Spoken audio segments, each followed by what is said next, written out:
একটা অ্যানিমে সিরিজের জন্য কেউ কি সিরিয়াল কিলার হতে পারে?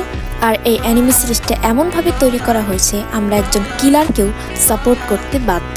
আপনারা হয়তো মনে মনে ভাবছেন আমি এসব কি উল্টাপাল্টা কথা বলছি, কিন্তু না, এটা আসলেই ঘটেছে। A list called Death Note, TV show called Death Note. Writing a death note to another student. Death note release হওয়ার 1 বছর পর 2007 সালে বেলজিয়ামের ফরেস্টে পুলিশ একটি বডি খুঁজে পায়। আপনারা হয়তো ভাবছেন এটা আবার কি ব্যাপার, খুন খারাপই তো হয়, কিন্তু পুলিশদের শুধু একটা বডি মিলে তার সাথে একটা নোট পাওয়া যায়, আর সেই নোটে লেখা ছিল অতাশিয়া কিরা দেসুকা।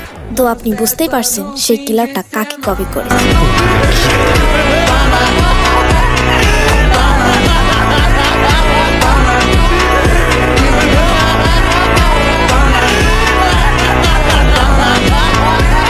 ওয়েট, আপনাদেরও কি আমার মতো কিছু ফ্রেন্ড আছে যারা অ্যানিমেকে কার্টুন বলে?